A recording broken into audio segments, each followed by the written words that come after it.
All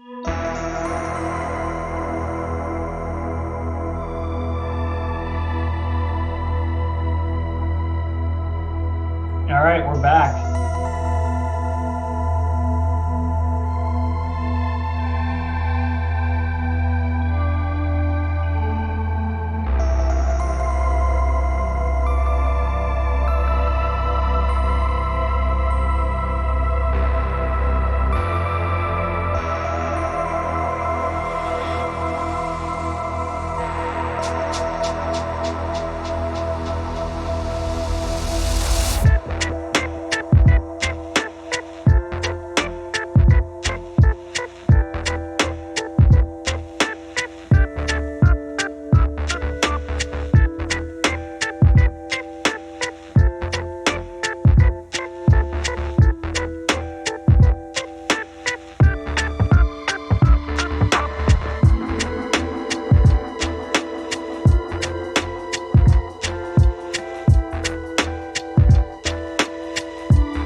is. This is going to be a fun little impromptu, off the cuff. I have absolutely nothing prepared for today's tech talk, but sometimes maybe that's just the best way to dive in. Why bother putting a bunch of things together when you can just rant on the fly? So, a friend of mine was suggesting one of the topics that I should cover is internet security, and how typically, maybe an enterprise organization would try to defend itself from particular types of attacks, how you as just a regular person can defend yourself from attacks, how hackers carry out these types of attacks, and just some interesting principles in internet security. So what we're going to do is we're going to start off with a fun video, and I think it might have been Vice who did it, which normally I don't think they do anything great, but maybe it's not Vice. So this guy basically goes to a hacker convention called DEF CON. It's one of the larger internet security conventions that go on in the world, if not the largest and most premier, and he essentially invites several different hackers to attempt to gain access to stuff. So I'm going to let this just play on the side while I pull some resources together, and then we're going to go a little bit deeper into this fun topic. DEF CON is the biggest hacker convention of the year. It's a place where thousands of hackers come to hear talks, to demonstrate their newest hacks. It's actually a place that's so dangerous to be on the internet that they tell you to turn off the Wi-Fi and the Bluetooth on your phone, and they tell you not to use the ATMs too, because those could be hacked as well. This is the DEF CON ballroom. It's sort of the main room where things are happening, and it's pretty wild. I think this is Car Hacking Village. This car is locked. Can you get me in? I'll unlock it for you. Should be good. Hacking is no longer like this fringe activity, and if you are at DEF CON, there's a good chance that you're here because you want to learn what could happen to you or your company. Anyone here first time in the SCCTF? Holy crap. I invited Chris to hack me with his team, but they're gonna hack me using social engineering, which is essentially hacking without any code. They just use a phone and an internet connection. We help people with human security issues by testing vulnerabilities for like a network test, but it's for the people network. We test those vulnerabilities, see where the holes are, and then help people learn so they can patch them. Can we try some of this? Can we try some, Yeah, see if it works? Yeah, we probably could have our star visher here make some phone calls as Let's do it. Sure. Do you want to do a sample phishing call? What's phishing? Phishing is voice solicitation, and basically what you do is you use the phone to extract information or data points that can be used in a later attack. Let's do it. Okay. Who are you gonna call? Maybe I'll call your cell phone provider Okay. and see if I can get them to give me your email address. I bet they're good. I bet they have my back. But yeah, go for it. I'm gonna spoof from your number, so it's gonna look like it's calling from you. Okay. Hi, I'm so sorry. Can you hear me okay? My baby, I'm sorry. My husband's like, we're about to apply for a loan and we just had a baby and he's like, get this done by today. So I'm so sorry, I can't call you back. I'm trying to log into our account for uses information and I can't remember what email address we used to log the account. The baby's crying and So see what she's doing here immediately is she is using deceptive techniques like the baby crying and just like a flustered nature to try and get whoever she's talking to elicit some sympathy or feeling bad for her, so that if she can't answer the security questions or doesn't have information maybe necessary to access the account, that person may cut her a break just because of how she sounds and the way that she's conducting herself. So social engineering is one of the more I shouldn't say it's the more interesting. They're all pretty interesting, but social engineering is like hacking like the person and hacking people's habits, how people respond to social situations. So we're going to dive into that a little bit more here. Can you help me? Awesome. In just 30 seconds, gmail.com? Jessica gets my personal email address. Now, if I needed to add our older daughter on our account so she could call in and make changes, how would I need to go about doing that? You would have to send me a secure PIN through a text message? Yeah, well, the thing is, I don't think I'll be able to receive a text message if I'm on the phone. Shh. Oh, I'm not on there either? So I thought when we got married, he added me to the account. Okay, my Jessica name uses my girlfriend's name and a fake social security number is 5127. to set up her own personal access to my account. Wait, I'm sorry, so there's no password on my account right now? Can I set that up? She even gets the support person to change my Thank you password. so much for your help today. So she just basically blocked me out of my own account. I'll get her fed after this. All right, thank you. Holy shit.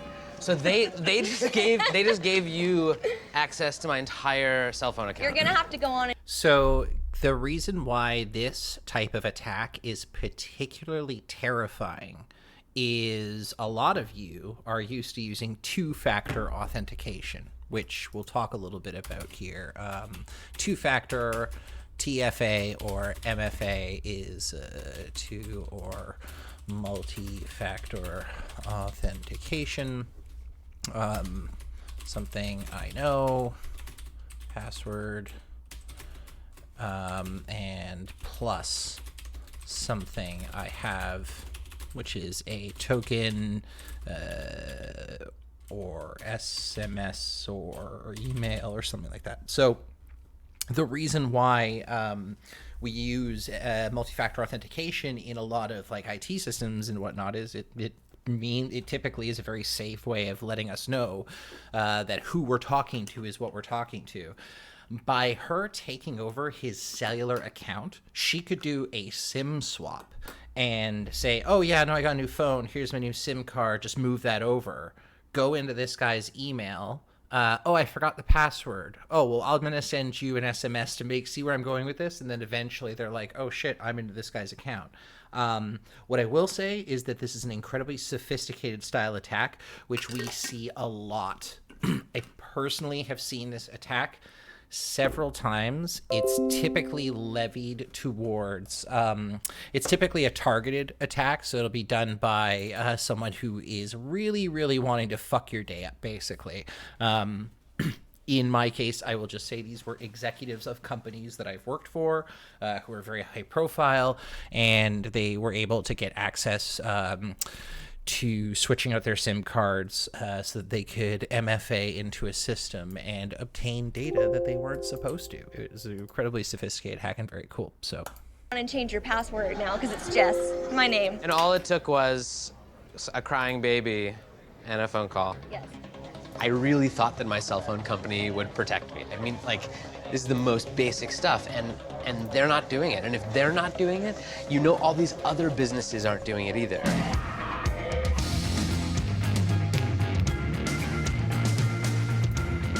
Anyone with a phone and an internet connection can do social engineering.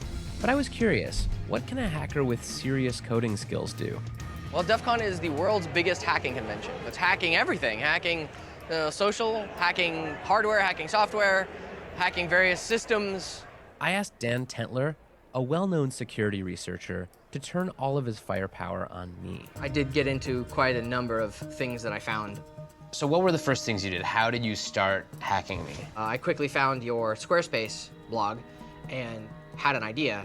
Basically what I did was created a bogus Squarespace site and sent an email to you, a fish asking you to go to this website, run this certificate installer. And I did it, because Yeah. I'm an idiot. So once you ran that, it gave me access to your computer. So this is, again, like a really good example of targeted hacking. And I mean, this, I posted something online ages ago, how there was a very sophisticated Netflix phish. So it looked like a Netflix password reset. It was very legit. It was very, very well put together. It almost got me. That's how good it was. And at the last step, I was like, wait a second, like this, like someone, oh, fuck me. Like, this is clearly a spoofing attempt or a phishing attempt. So I get text messages like this all the time, or say, oh, you've missed a delivery, please go here to get your refund, or some shit like that. And then it takes you to a website that says, oh, enter your username or password. They will then use whatever you enter against you. They'll store it in password lists. It goes onto the darknet, and before you know it, those credentials, if you use them for anything, are like very compromised. So this guy obviously, is like, hey, I'm going to own this guy. I'm going to send him something that looks very legit, get him to install it, and this is going to freak you out a little bit. Fake pop-ups that looked like system pop-ups that would ask you for your credentials. You didn't even have to have my passwords. No, you gave them to me. I gave them to you. Yeah. Right. So I stole your 1Password key. So this is one of the things that you will find with folks that, sorry, what USB control not found because USB control state is not part of this. Is there any way? Okay. Sorry, I had lost my train of thought there. What the interesting thing about this is that if you end up getting owned by a hacker and you use the same password for everything, this is where you're going to run into problems, right? So if you're a 1Password kind of person, you might want to think about changing that password or having some variety between different accounts. In my world, we call this compartmentalization of passwords. So what I do, and I'll explain my password strategy a little bit. I tend to have, so I use what's called a passphrase. It is a set of words that are random, that I've strung together, that have nothing to do with each other. They're not part of any literature. They're not part of any music lyrics. Because eventually when AI starts becoming more prevalent in password hacking, that's where you're going to see people just feeding, because today in password hacking, we use things like dictionaries, right? So if I want to guess people's passwords, I use a dictionary tool that references all these dictionary words, and then tries a bunch of random letters and stuff. Well, if I could start also running song lyrics, right? Like portions of song lyrics against people's accounts as well, then all of a sudden you're going to start hacking a lot more accounts. So you want to have like a passphrase that's kind of 4 or 5 random words that are just strung together. And then on top of that, you can add a special character and a number and whatever else. And what I do is I take that sort of core passphrase and I modify it, right? There's several versions of it that all kind of core, particularly concerned with, so, I have like my main Google account, let's say, that'll have, the sort of the core password, and then accounts that I don't really give a shit about or blah, blah, will have another version of it. My banking account has another version of it that's like similar but different. So the idea is if someone cracks it, they're not going to be able to just go in and hammer my password into all of my accounts and gain access to everything, right? You didn't even have to have my passwords. Oh, you gave them to me. I gave them to you. Yeah. So I stole your 1Password keychain. And 1Password is where I store all my other passwords. So effectively by... And your social security number and your Amex stuff and all your stock trading and bank information. I can send email to everyone in this room as you. I am you right now, if I wanted to be. If my evilness is working correctly, it should actually be taking pictures of your desktop and pictures through your webcam every 2 minutes. And I have been watching you for about 2 days now. In coffee shops, at your mom's house, on a plane. Here's you editing stuff. There's you like. Oh my God! So this is literally every 2 minutes through my webcam. Yeah, through this guy. How badly could you have messed up my life? I could have made you homeless. I could have made you homeless and penniless. How? Like, How would you make me homeless? Like I have control of your digital life in its entirety. I have all your credentials. I have all your access to all your financial information, all your work information, all your personal information. I can pay people with your bank account or your Amex account. I am you. I can fully impersonate. Like the only thing I couldn't doctor would be like your fingerprints. This is like as bad as it gets. It's ridiculous. Yeah, it's bad.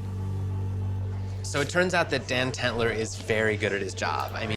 So this guy used essentially an exploit or a remote hacking tool to gain access to this guy's computer, right? He built something that we refer to as a payload. He delivered the payload, and then that gave him remote access or a RAT. So exploits can range from flaws in the operating system to app programs like RATs,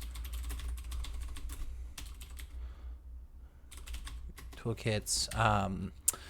blah blah blah. So one of the ways, so for things like rats and stuff, you either need to have, you know, good antivirus software or just good OPSEC, operational security, which is like, I am not going to open anything without being 100% sure that it's from, you know, whoever I think it is. So I'm sure if that guy looked closer at that email from Squarespace, right, that he sent him, he would have realized, he's like, oh, wait a second, like this website isn't actually hosted by Squarespace, like it's going somewhere else.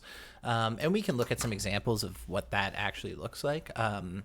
But yeah, what he is demonstrating is basically a program like a rat that will give you remote access. You can do all kinds of things, like take over the webcam. You can turn it on without turning the light on. Sometimes you can like fake sleep. So when they put the computer to sleep, it's not really asleep and you still have backdoor access and can do things like turn on the microphone and listen in.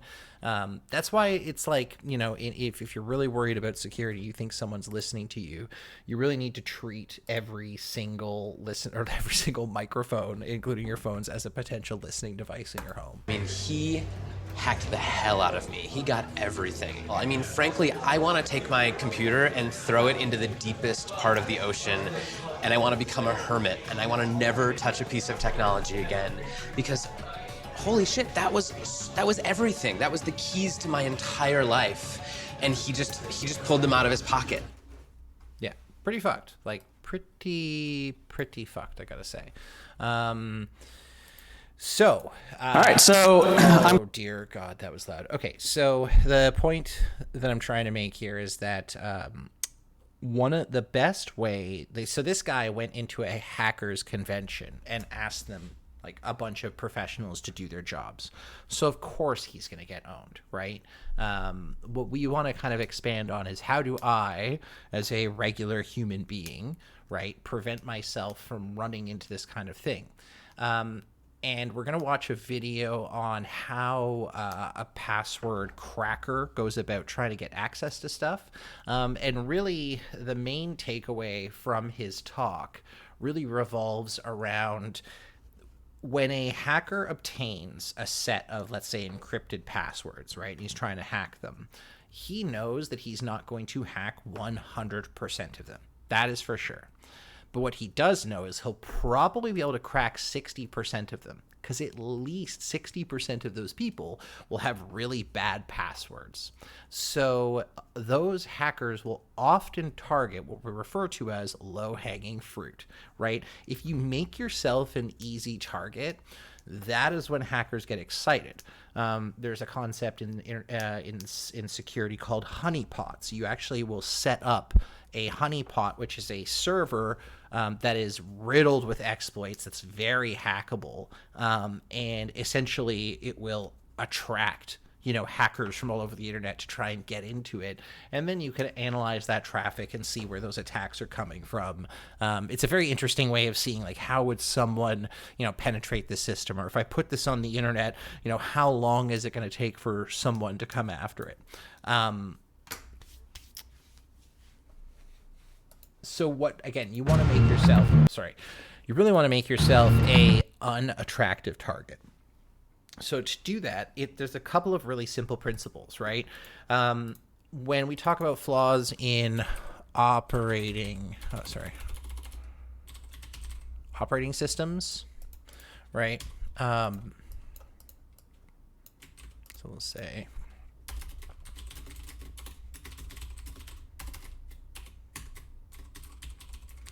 so for exploits, you don't, be careful what you open. And I don't know what it says, operating, what you open.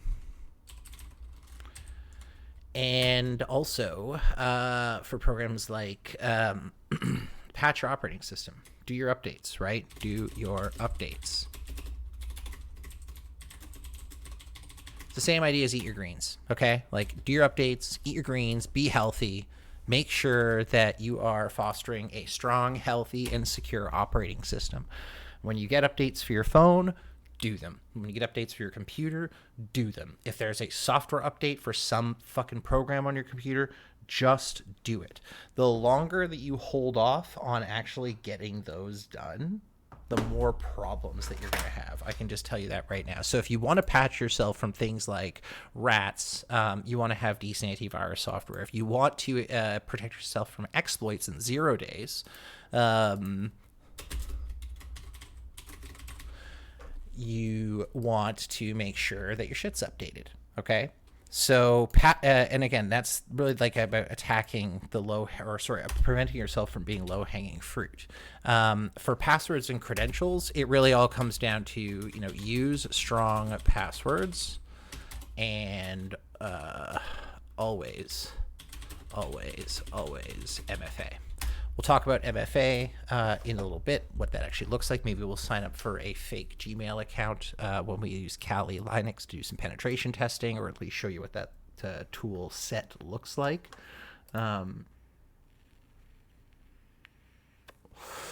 So just bear with me for 1 second, where I want to find, there's an awesome little... Nope, this isn't it. It's not this one. It's maybe this one. Yes, it is this one. This is an awesome little talk about password hacking. So, well, thanks for coming to this talk. I'm Matt Weir. I'm from Florida State University, and this talk here, as you can see, is password cracking on a budget. Before I begin, there's a couple of people I just want to thank. First of all, Bill Glodek, who is another research student, who unfortunately for me graduated. But he did quite a bit of the work here. Professor Sudhir Agarwal, my major professor, Professor Breno, and then also the National Institute for Justice for funding this research. So I really do appreciate that, so I don't have to teach all those Intro to C++ classes there. Real quick about me, just so you know who the hell I am. As I said before, my name's Matt Weir. I'm currently a PhD student at Florida State University. Before I decided to go back to college and take a significant pay cut, I was a network security engineer for Northrop Grumman Task. And the last project I was on, I helped support the JTF Joint Task Force Global Network Operations with some of their forensics investigation. Also, just to let you guys know, I have had my password stolen in the past, so this hits a little close to home. In fact, I discovered that during the course of this research. A lot of what we do is try to figure out how people actually create passwords. And in order to do that, what we do is we look at disclosed password lists. So like a hacker will break into a site, they'll steal all the passwords, they'll post them online, and then we take a look at them to try to figure out what they are. And if they just post the hashes, then we actually have to go ahead and crack those passwords in order to try to figure out how people create those passwords in the first place. So a long time ago, I played a video game called Batmud, which is way better than World of Warcraft. But unfortunately, they didn't have a very secure website, apparently. So as I was going through these lists here, I was like, oh, hey, I know these people. That's my username. Okay. Crap, that's my password. So, I mean, this is hit a little close to home here for me. But I think that's actually fairly common. If you think that every single website that you've ever entered a username and password into is really secure and never been broken into, you're kind of probably at the wrong conference here. So this is an incredibly important point to make, and I'm actually going to see if I can draw like a diagram of this. So obviously, the problem with passwords and using them on the internet, right, is I'm going to pretend, let's pretend that each one of these, okay, this is your,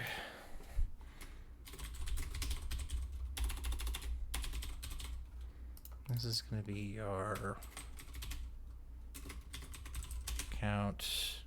This is going to be your skip the dishes account, and let's just ignore this last piece down here. So let's pretend each one of these things on the left represents like a different website or a different service that you connect to through the internet. Okay, when you're connecting to your email server, right, it's going to validate who you are as a person, as a user, right? It wants to authenticate who are you. So when I have a username like Mark and my password is hello123, this information is stored inside of the email server, right? So it can actually validate me. Now, same thing with my Reddit account. There is account information that exists on Reddit, and there is account information that exists in my Skip the Dishes account. If for some reason any of these particular servers get hacked and my credentials get leaked out, all of a sudden this person has access to all three different things. So the point that he's making is that when you enter a username or password into a website, you need to consider the very likely possibility that your shit could get cracked and that password could get compromised, and thus, they're going to steal your credentials. So you want to almost have for shady websites where you really don't want anyone to know your stuff, use like a burner password or something that has nothing to do with your regular login credentials. Okay. So. Now, I'd like to have a disclaimer before I start a bit. I figured I might as well at least give you an overview of what we're going to be talking about. At the very beginning, we're just going to start real quick with just some password cracking basics, just so everyone here who wandered in kind of our work to try and generate them. Because a lot of the word lists online leave a little bit to be desired there. So we're talking about input dictionaries. So dictionaries are, like I previously alluded to, you can find password dictionary download. And you'll also go to crackstation.com and you'll be able to find different password, smaller word list, human passwords only. That's not what I want. I want Crackstation word list download. Sure. Let's do this. Let's do a torrent.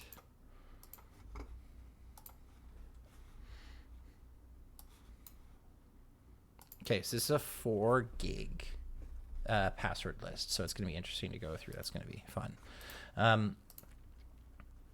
Just get rid of these extra tabs that I don't need. So input dictionaries are word lists, right? And there's there's tons of word lists out on the internet. Some are better than others. And then there's the rules, right? Is how do you take those words and make because a lot of people use things like substitutions where they say, instead of an O, I'll use a 0. Instead of a L, I'll use a 1. Instead of an E, I'll use a 3, right? Well, they have applications that do all of that substituting and swapping out of characters. So if you think you're being clever, you're not. A computer can hack that so quickly. So you'll get yourself an input dictionary, and then based off of that, you can start actually going to a particular place and hammering in those credentials and seeing if they work. But anyway. So there's really 2 types of password cracking when people think about it: online and offline. Online, we really don't care about too much. This is what people are trying to do to our website. A couple days ago. So obviously, if you're signing into like a Hotmail account, I don't know why I said Hotmail. Trying to sign into a Hotmail account, you're going to try different passwords to log in. It's going to be slow and noisy. And what he means by noisy is a lot of the times you can, you'll do 5 attempts and then it'll lock you out. Or it might even email the user and say, hey, someone's trying to log into your account. And again, you may only get a few guesses before it locks out, right? Offline, which is typically how most hacking and most password cracking happens, is when they're able to get a password file, right, off of some service, like I said. So if they hack into your Skip the Dishes website, or if they hack into Reddit, or they hack into the email server at your work, right, and they pull that password file, even if that password file is encrypted, he's going to talk a little bit about how they hack that information out. That's offline cracking. The site's online, or the computer's online, and you're just going to trying different username and password combinations to a site that's currently operating. And this really, the research that we've been doing really doesn't apply to it that much, because on online password cracking, first of all, it's generally very slow, so you're very limited by the number of guesses you can make. And it's noisy, so if the system admin actually looks at the logs, which happens every once in a while, it really shows up. But more importantly, too, you're often only limited by a number of guesses you can make before the system locks you out. So you try 4 passwords. If you get it wrong, then you touched on this. So now a beer. Because about password, you're really only limited, and the problem. Okay, so again, most websites or IT professionals or anyone who has anything to do with computers will typically never store passwords in plain text. If your passwords are stored in plain text, you're fucked. Most organizations hash those passwords. We touched on hashing previously. It's just making a digital signature of a file. And if that file changes in any way or shape or form, the signature changes, right? So I'll be talking about password hashes a lot. And really it just comes down to hopefully your computer, your bank, the website doesn't store passwords in plain text. Because then there's no need for password cracking. Someone breaks into the site, they see all the passwords, they're done, they can have a beer. That's it. So most sites go ahead and they store the password in a one-way cryptographic function just that mangles the password so you can't figure out what it is very easily. So let's say a user goes ahead and creates the password DEF CON. The computer will not save the word DEF CON on the computer, hopefully, in theory anyway. There's a couple talks about this later where it sometimes does. But instead, the computer will hash the password. So the MD5 hash of DEF CON is that long string there. To log in, though, and just so you know, and it stores that hash instead of the actual password. So when you log in, you type DEF CON in again. The computer hashes that password, and it compares it to what it has stored on the computer. So the point that he's making, which is really important, is that when you type your password into a website, it actually isn't passing that password and comparing it on a piece of paper, right? What it's taking is the cryptographic hash, the signature of that, and comparing them. Because again, if you change them in any way, the signatures are vastly different. There will never be two hashes that match for different files.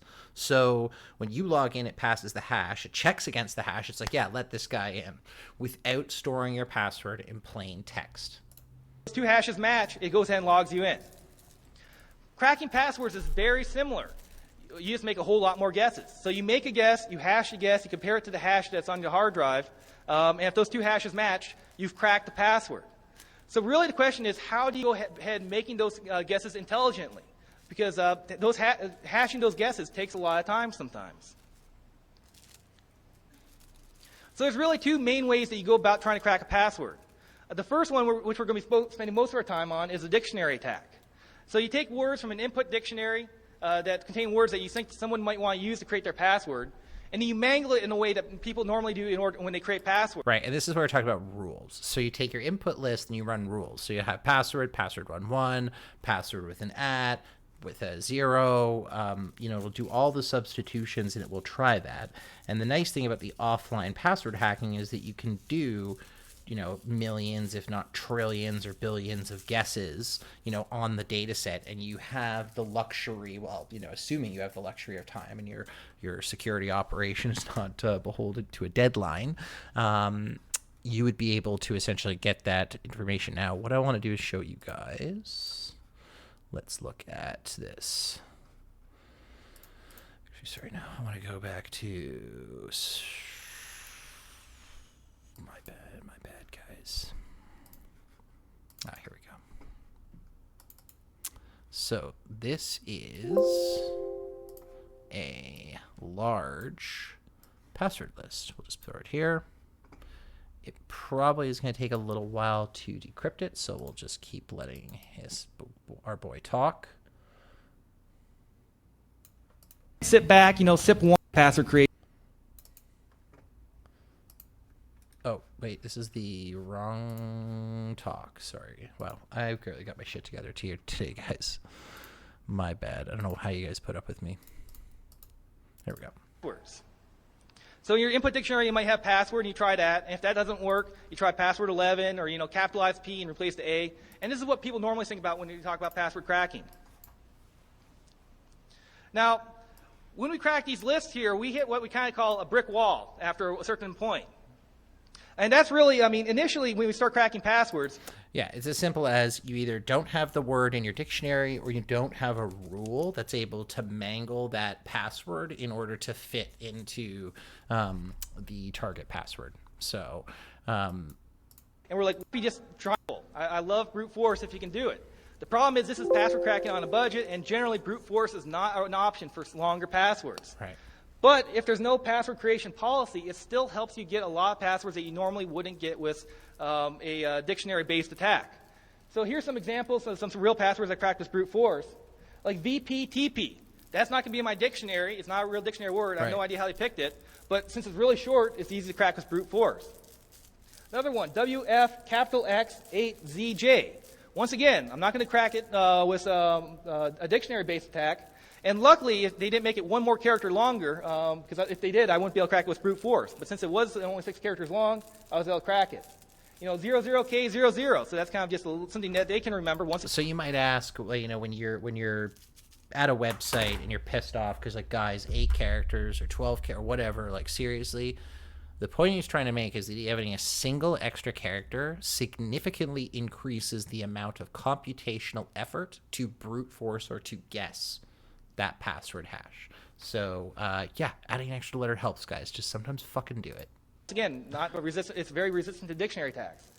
And the final one that kind of just annoys me is Wii, for Nintendo Wii, I think. And this just kind of points out that dictionaries are only good as when they were made. Yeah, dictionaries are only as good as when they're made. They're historical. They're contextual. Also, not everyone uses words that are in the dictionary. So it's a really great attack for people who would use regular words in their password. But for anyone who's going to use a word that's not in a dictionary or is like a random set of characters, it's going to provide a little bit of a challenge. So most dictionaries are fairly old. If you're looking to crack, like if someone's favorite band is MC Hammer, you're golden. But, you know, if they like Linkin Park, even though they're old too, you're probably not going to find it. So, I mean, anything recent, it's very hard to keep these dictionaries up to date.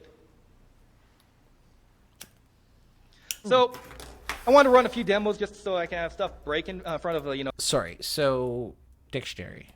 I think we unzipped this list, and we should be able to open, what can we open it with? WordPad?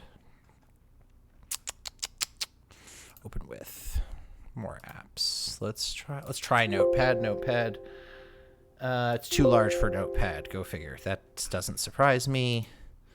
We will do an open with, and we'll say, can we use WordPad? We'll just use Microsoft Word. That's probably better. Can open this file as large. What? Word cannot open a file more than 512 megabytes. That's insane. I wonder if we can open this with, oh, you know, shit. Hold on. Go back. Edit with Notepad++. Wow. So how would you even open this? That's impressive. That's an impressive problem I've run into. Could try WordPad. They work. No.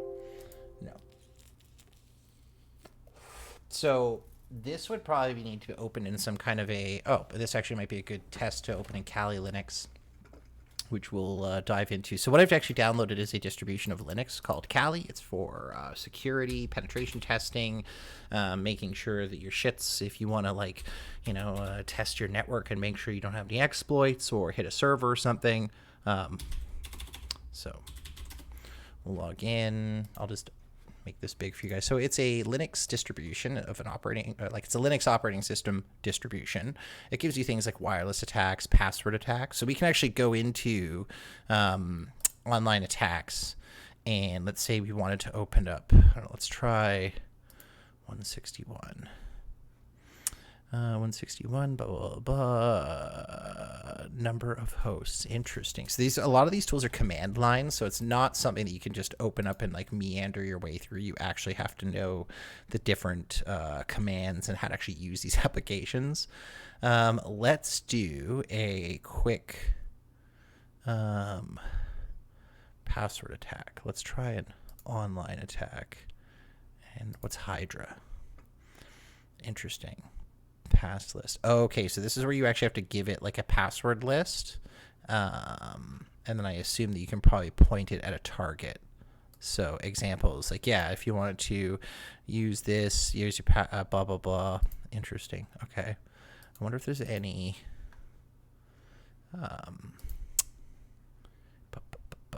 where is it here? Password attacks. Yeah, we'd have to watch a video on how to actually go in and use these. But there is the reason why Kali Linux is particularly powerful is it just has all of these awesome tools built into it that you can start using. So there's exploit tools, there's sniffing and spoofing. So if you want to sniff your network and try and see if there's anyone using unencrypted traffic, so you can parse that traffic. There's exploiting post requests, which are type of essentially commands go over the internet. There's forensics, there's reporting, there's social engineering tools. So Maltego is an interesting one. I wonder if I can show you guys this.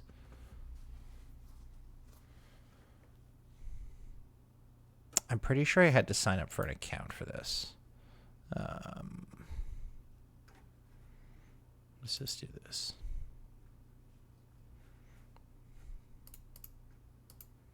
Next. Let's try this.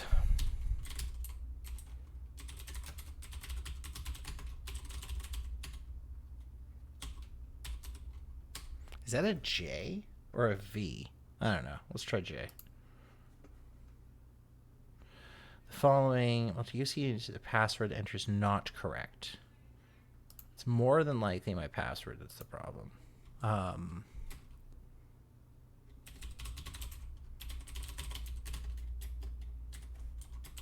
Z6 IF, I'm going to say that is next.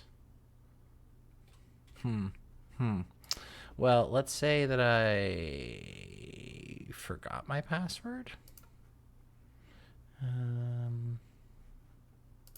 Actually, you know what? Let's do this. We're going to try something different. We are... Come back to this. I am going to do this while you guys watch a little bit more of this password cracking video here, okay? A couple hundred people. But I guess the real question is, how good can I do if I just do the kind of script kiddie type thing? I go online, I download John the Ripper, I download a couple of these word lists, and just run them. Because that's an honest question. Because if you can do really well with that, then you can just walk out and go to a different talk. You don't have to listen to me talking here. So if you'll excuse me, I'll be kind of lame and just copy and paste these commands so I don't fat finger them. And what I'm going to do is I'm just going to go ahead and run John the Ripper with the default rule set. And so also we're going to go ahead and we're going to crack half the MySpace password list. So a long time ago, one of the more famous disclosed password lists was someone set up a phishing site at MySpace and managed to grab about 60,000 MySpace usernames and passwords. So let me see. We feel that these passwords are very representative of what normal people would do when they create a password if there's no strong password creation policy. Also, just so you know, we split these password lists up into two different parts. So one thing I'm just going to mention really quickly while he's doing this, because this is an important point that we bring up to clients when we're consulting on security, particularly internet security, when you're actually filling out, your new account for something. A lot of times it's going to ask you for your birthday. In this case, I will use my real birthday. What we recommend is you don't pick the birthday of someone that you admire, perhaps something that someone wouldn't guess. Maybe choose the your birthday -1 or something, but by people knowing your birthday, which is typically publicly available information, that's a vector of attack potentially. Skip this. Okay, whatever. So the point is I want to do this and I want to register, accept, next. We're going to register. And then my first name is Mark, my next name is Smith. Accept all your cookie settings. We're going to put in my, I'm making it like a fake account here for this. So it's called thistestismytestismytest@gmail.com. We're going to use consistent passwords across all these accounts, and I'll obviously change them later. Don't really care if anyone hacks into this shit because, again, it's all throwaway stuff.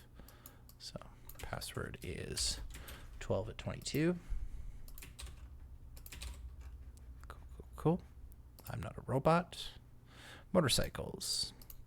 Back to our AI conversation, guys. We're training AI right now on how to see motorcycles when it's, or we're training like basically self-driving cars, how to recognize objects when you fill out captures like that. It's pretty cool. Pretty cool. Mail sent. So now it's going to send me an email to that account, which is why typically you can't just get away with having, fake shit. So we're going to go back to our browser. Gmail.com. Interesting. Sign out. Yes. Next. Sure. You're signed in. This is my home. No. Go away. I don't want to do this. Why are you making me do this? Not now. We're sorry, but your account is temporarily unavailable. We apologize to you to try testing again in a few minutes. This is interesting. Detailed technical info, numerical code. Okay, so this is obviously stopping me from doing what I want to do here. Whenever we get a plain text password list, mainly because it's really easy to create password cracking rules if you know all the passwords beforehand. So this way we'll have a training set and a test set. So we don't look at the test set at all, but we do look at the training set to try to figure out how people create passwords. And then we go ahead and try to make our rules and practice test set. If the passwords are hashed when we grab them, the whole thing's a test set because you have to break them in the first place. Also, just so you know, these passwords are not hashed. So I'm just outputting the standard out and just seeing how many of them we cracked with John Ripper's rule set. The reason for that is that this is a 50-minute talk, and it'd be really boring just to watch us crunch numbers here. If this was hashed with, like, let's say MD5, this test here would have just taken about an hour. So at the very end of the talk, we could have looked at it and it would have been pretty boring. If this had been hashed with a stronger hash, like Linux's or Unix's crypt5, which does 1,000 MD5 hashes, we'd have to definitely extend this talk time a little bit for this. So just to give you an idea, an hour if this was hashed was a very basic hash, 1,000 hours to run this test here if this was a stronger hash. And we use just the basic words.english.text dictionary, which is the one that you find on all the different password cracking websites. And it ran there, and then we managed to crack 3.2% of all the passwords there. So yeah, I mean, if you're only trying to crack one or two, that'd be great. But if you want to tell your boss, hey, you know, we were setting up a forensic shop here, and we have a 3.2% chance of cracking these passwords, that's probably not going to cut it very well. So the next question is, could we just be using the bad word list here? Or actually, how you always hear about people always using the same common passwords. So why don't we go ahead and use a word list of just common passwords. And this, once again, is just downloaded offline here. It's like 816 most common passwords. Ran really quick, only 41,000 guesses versus the 10 million guesses from the previous one. And we cracked 1.71% of the passwords. So once again, I mean, well, that's actually pretty nice. It's very few guesses, but still, you're not even cracking double digits here. So let's go ahead and use a bigger dictionary. And this dictionary's description is the big dictionary. This Dic 0294. And this is going to actually take a couple of seconds here. And this is actually, just so you know, one of the few good big dictionaries that I've had experiences with. And I'll complain about big dictionaries a little bit more later. But yeah, hopefully it'll just take a minute here.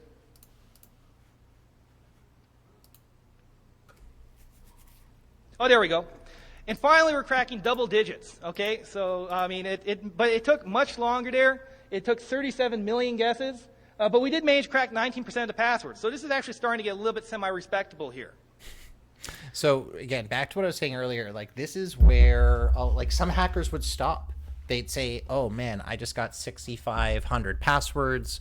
I have a beautiful honeypot now to dig into. I can start going after all of these people and trying this password against their accounts based off of usually the usernames that are in the user list, right?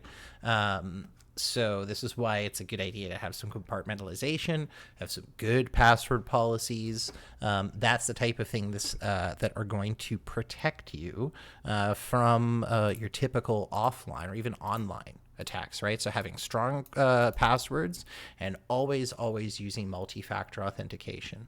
So I just created a new Google account in Kali here. So we'll just boot that up and go back to my web browser. And if I go to gmail.com, let's see if it actually takes me. Nice. Oh, I'm in. This is great. So let's say I actually want to log out. So I'm going to completely sign out. I'm going to go here, and it's going to ask me to enter my password. Typically, it would also ask me, there you go. It wants to know if this is you, right? So Google can use these, blah, blah. Oh, sorry. This is setting up. I'm going to do this later. Sure. Confirm. That is my recovery phone number. And if I hadn't logged in recently, it would actually send me like an SMS to my phone or some kind of a token. So the MFA is very important. It is something that you know, your password, and something that you have, your phone, right, which has an authenticator, SMS app, whatever it is that's going to get you that code, that's the something that you have. So those two things combined, or even three things combined potentially, is what makes your two-factor or multi-factor authentication.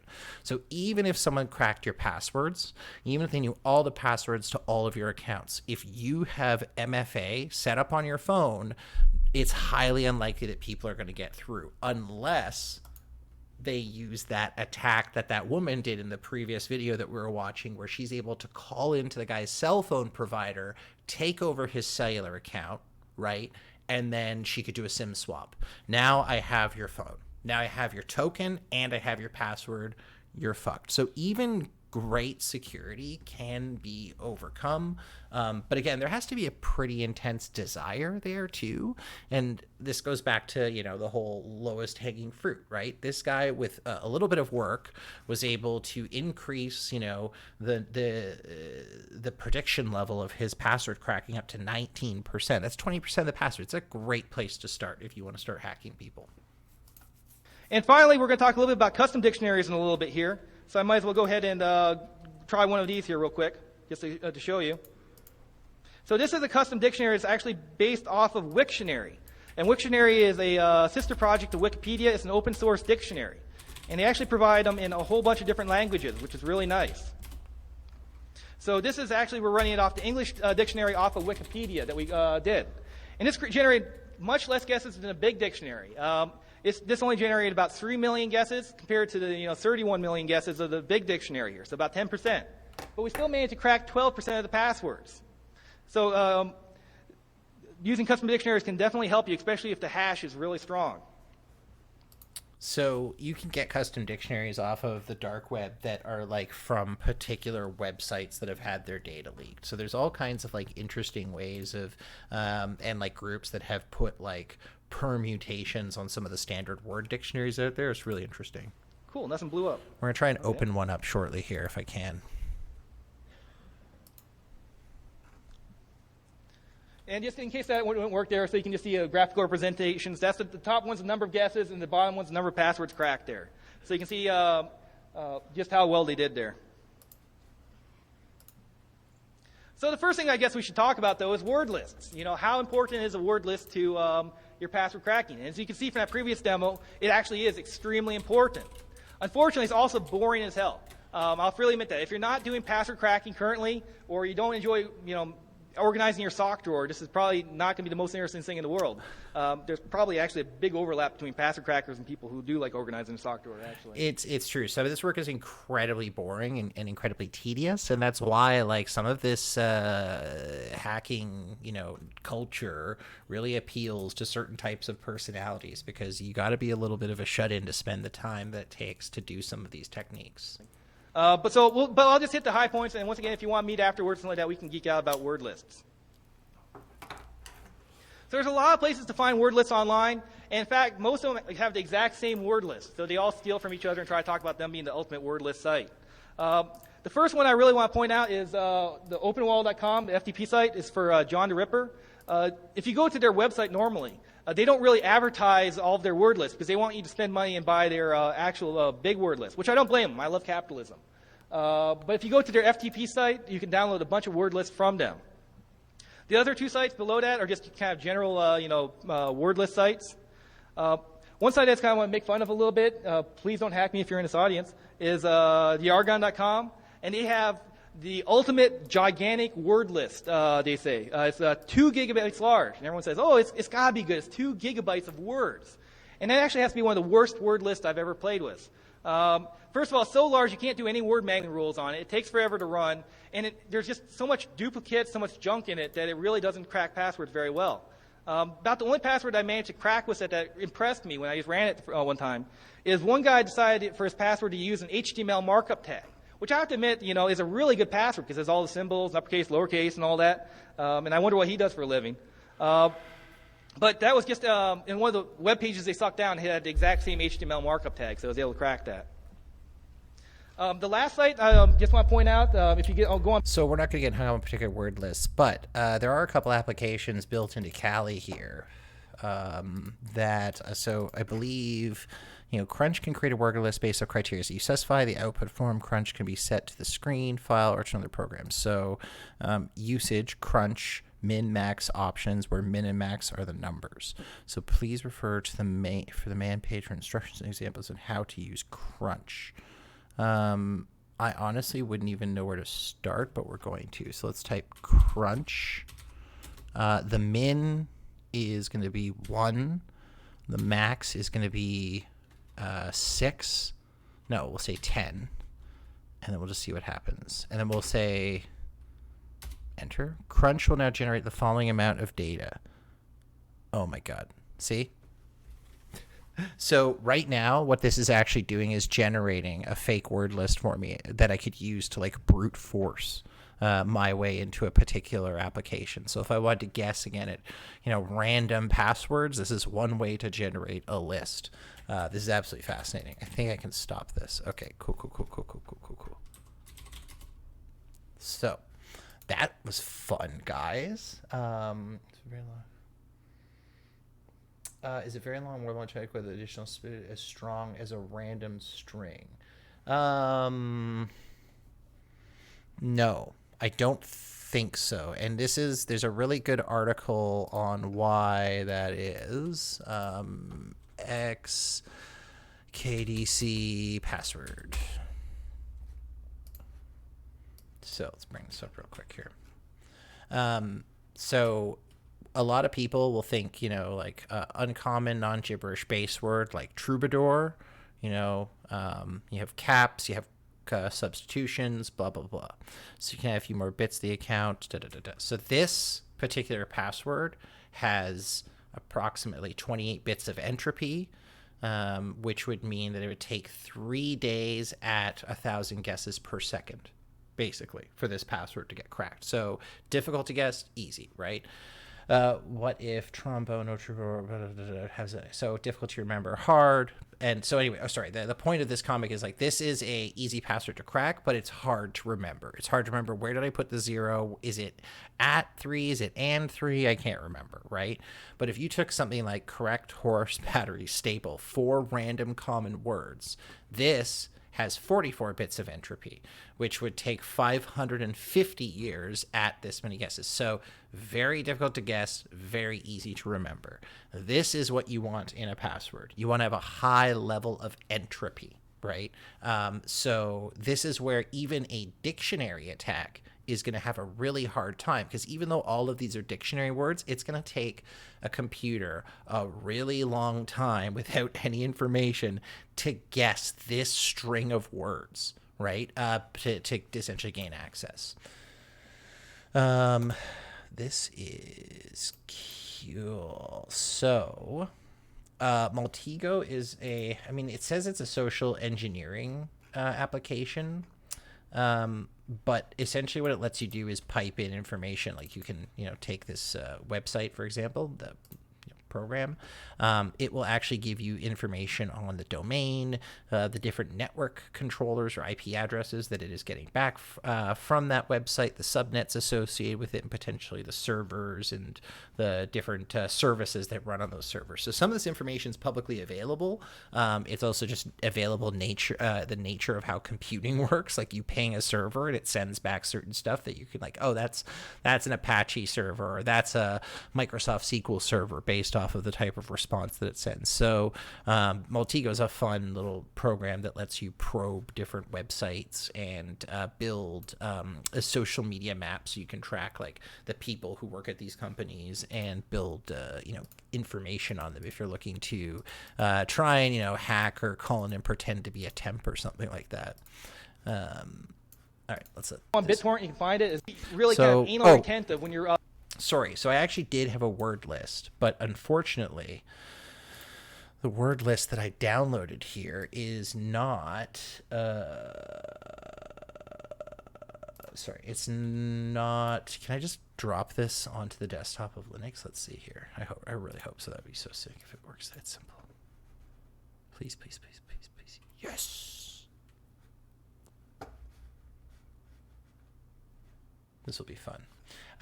It's probably gonna be hilarious because Windows is like, this file's too big. I can't find any programs that will open it, but you can probably instantly find or instantly open this.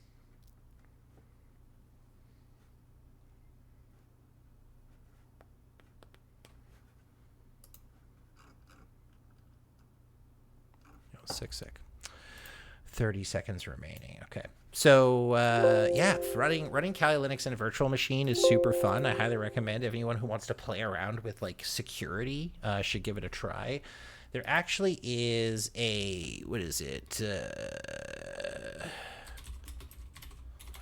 Testing. Pen testing. Oh no, what is it? It's a, hold on a second here. There is a really cool course. I think it's, well, it's lots of cool courses. I think there's one on YouTube that does penetration testing where it shows you how to use Kali Linux.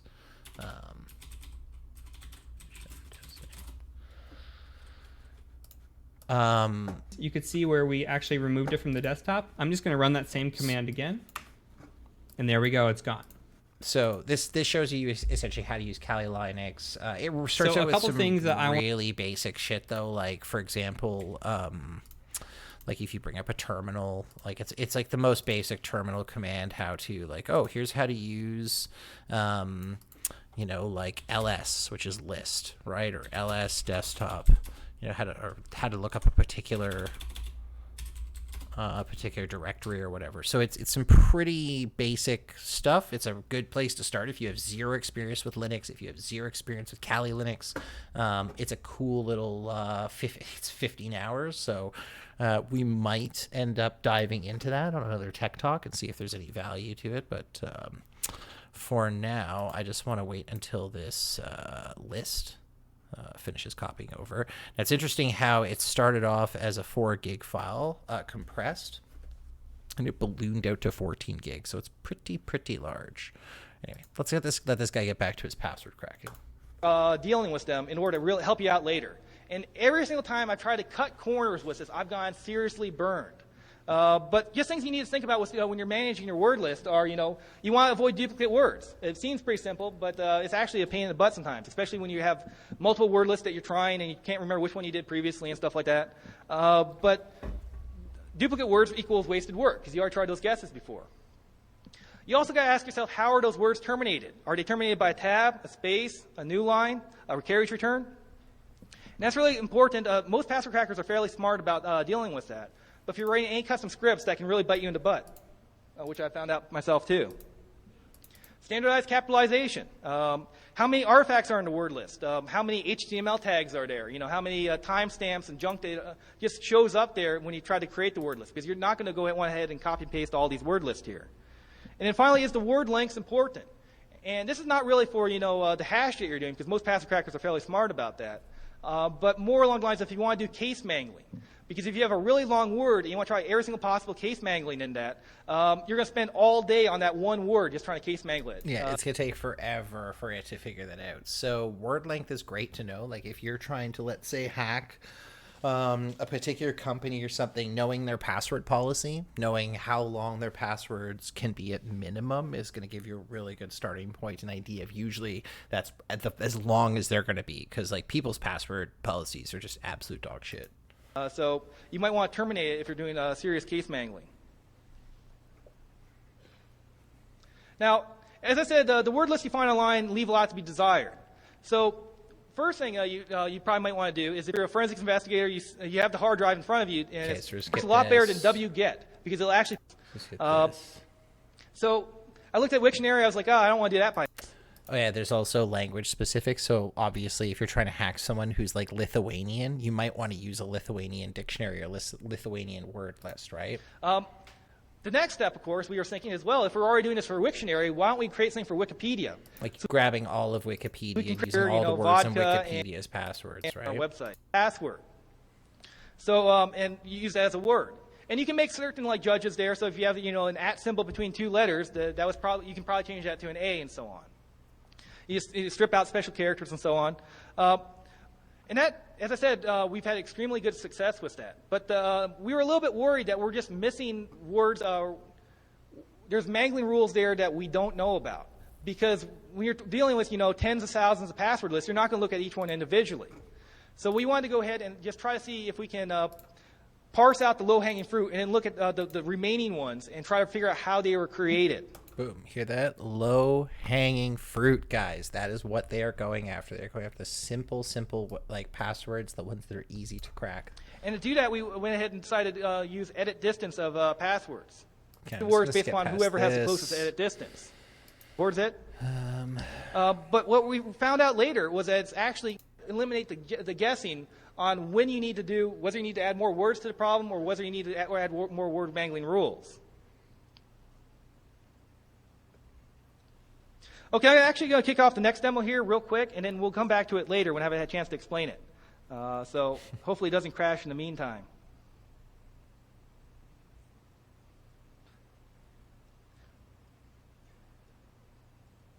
But this is actually going to be our customized word mangling rule creator.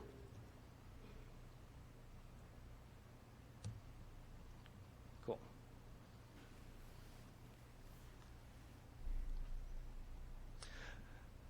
So the next thing we're going to talk about is word mangling rules. So this is what everyone really thinks about with the password cracking is how do you go ahead, how do you mangle these passwords here to recreate what a user is actually doing?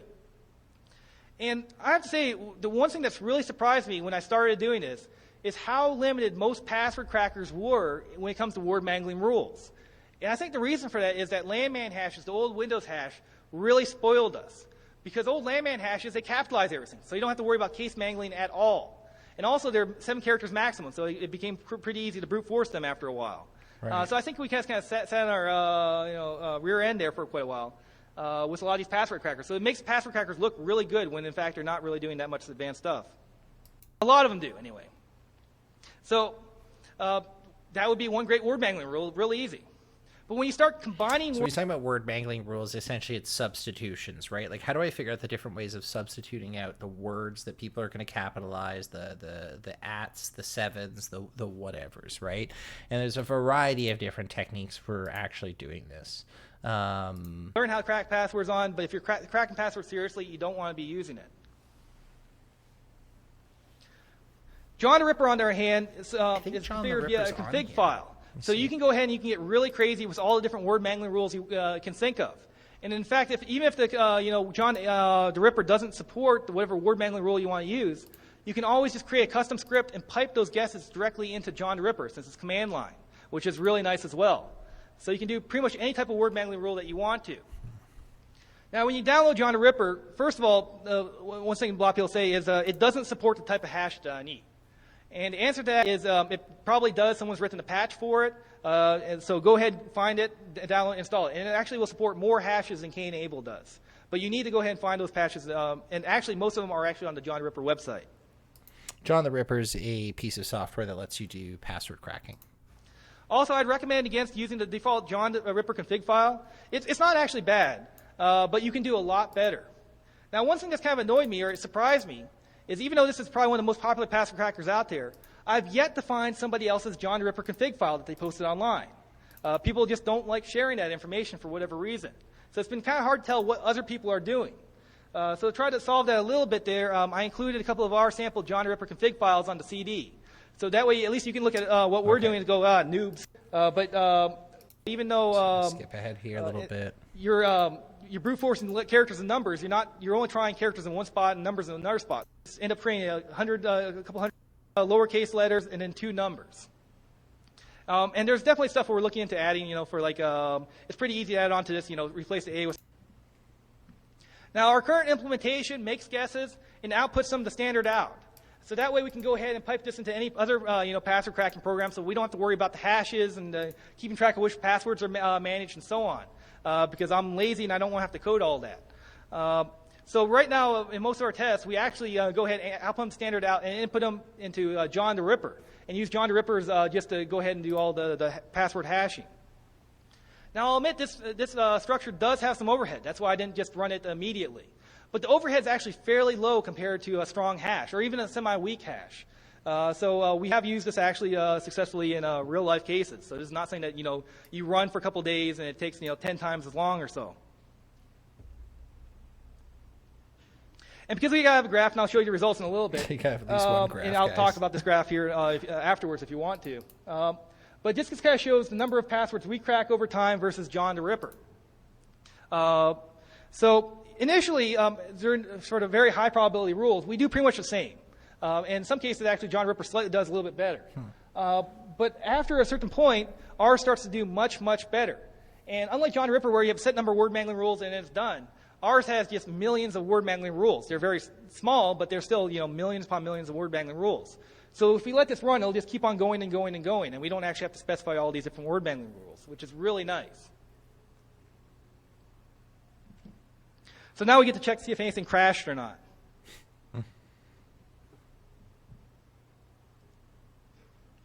Oh, cool. It looks like it actually worked here. Wow.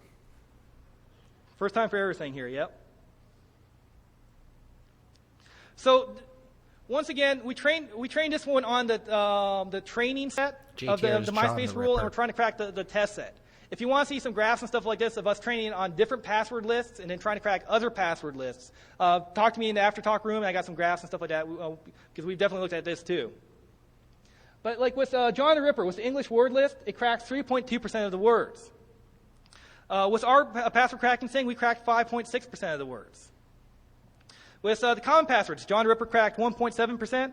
Using the same number of guesses, we managed to crack 2.9%. So it's not perfect, but Better. And like the Wikipedia English one, John the Ripper cracked 12. So the reason why I wanted to get it to this point at least was is this right here. You as a user do not want to be in this 21%. You do not want to be one of these people who actually has their password cracked, because then you're going to have a really bad day, especially if it's tied to all of your stuff, which is why it's good to have, a set of compartmentalized passwords. And there's also like a bunch of software that you can use out there, whether it's like KeyPass or there's a whole bunch of other ones that will help you manage, generate, store securely a variety of different passwords. You can trust Google Chrome as well if you really want to. You can trust Firefox. There's a bunch of like good solutions out there in which you can store all this information. The only thing to keep in mind is that if you're storing everything in Google and someone's able to get into your Google account, they're able to own a lot more than you'd think, right? Because they can sign in to Chrome as you. All of a sudden, all your favorites show up, your bookmarks, and you can have a really bad day, especially if you've got some weird shit bookmark, guys, I gotta say. 1 second here.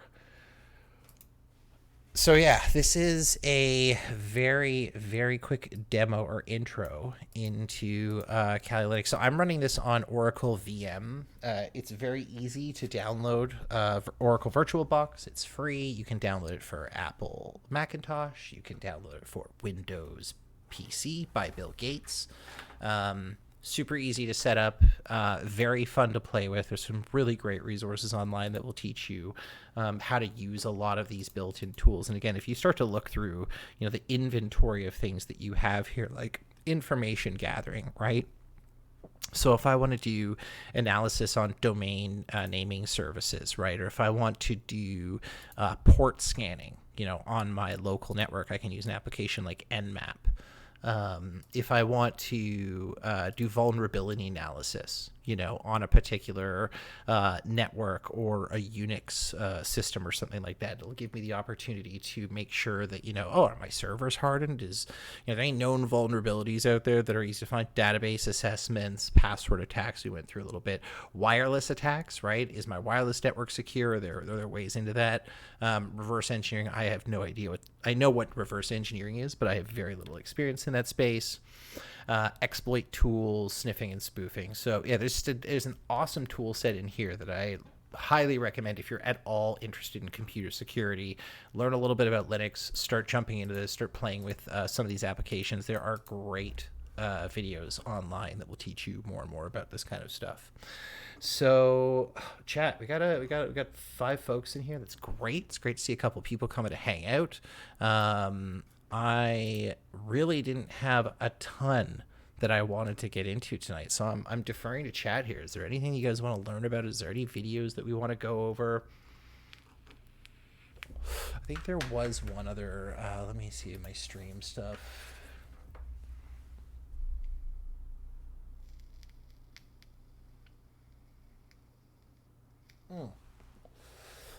Sorry, I remember.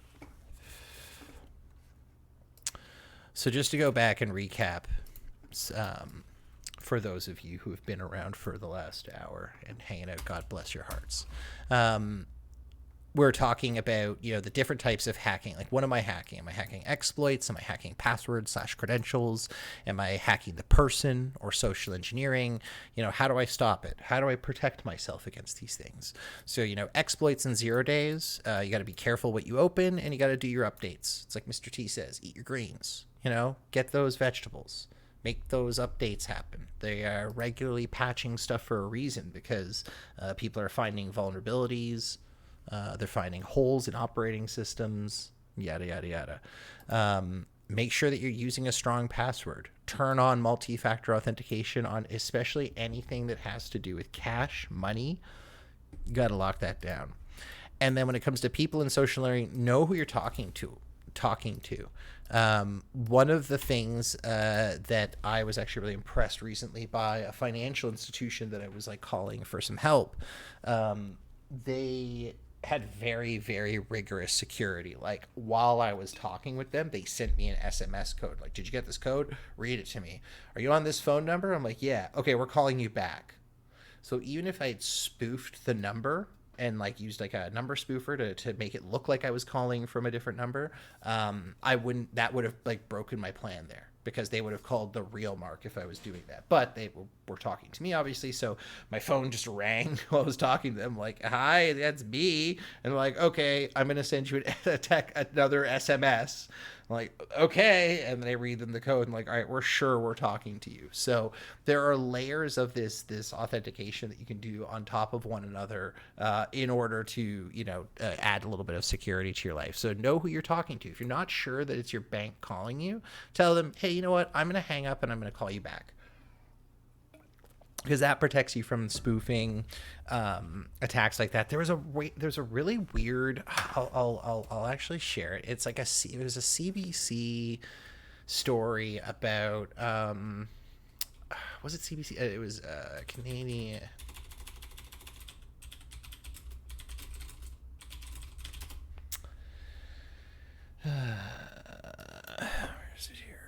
Delayed disconnect phone scam. This is an interesting one, and this appears I've never ever seen this myself. This was a new one even to me, which. Well, beware the next time the phone rings, you may be targeted by a scam and not even know it. Ross is here now to explain how this one works. Ross. Okay, well, you get a call, you've been a victim of fraud, you hang up, you call your bank, and then that's when the trap begins.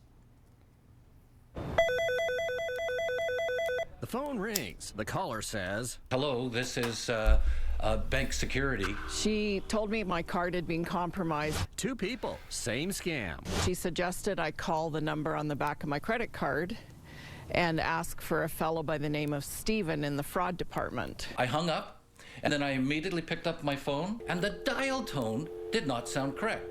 So Ron could... Yeah, so what they do is, for some reason, I don't know why these people's phones work this way, but when you hang up the phone, there's a delayed disconnect. And the idea is it allows you to hang up the phone in one room, walk to another room, pick up the call. Seems like a bad idea. But because there's a delay in the disconnect, when they pick the phone up again, the scammer's playing them a fake dial tone. And they dial the number, which is going nowhere. And then they're like, oh, hello, this is Steve in the fraud department. Okay. And then they essentially drain their account. So there's all kinds of clever ways the way they remediate the scam is when you hang up the phone, make sure you hang up for 10 minutes. It's so... It is kind of wild how sometimes intrusive finding out if these things are legitimate or not is, the amount of work that you got to do to say fuck, just to keep myself safe, I'm going to hang up the phone, I'm going to call you back in 10 minutes. It's not an instant, pick up the phone and go kind of thing. Anyway, thought that was a really interesting story, and that's something that's like, it's super important to protect yourself from social engineering. We see a lot of targeted attacks these days, especially if you're working in a company where you have like a particularly popular, like a, you know, you got a LinkedIn account up there. You know, people can know, oh, I know that so-and-so works in the IT department at such and such. I'm going to send him some emails and make his life a little bit miserable. Anyway, guys, I am thinking I'm going to wrap tonight's stream because I really came into it with very little content, to be honest with you. It's been a little bit of a week. I know it's only Tuesday, but I appreciate those of you who stuck around for the time being. Hopefully it was semi-informative to some people. There was some good content covered. I think we'll definitely continue the Let's Talk About Sick Baby series as we dive a little bit deeper into security. Maybe if I get a poll from some of our folks in the chat here sometime in terms of what they want to learn, we can dive into whether it's password cracking, how to hack a Wi-Fi network. These are all a couple of things that I've done before. It's pretty fun, requires a little bit of work and a little bit of watching videos and reading and hacking your way through things, but it's pretty sick. Guys, thanks for coming and hanging out for the hour. I know this was a short one, but again, I appreciate it. I am the son of Moog, signing off, and hope you guys are well. See you soon.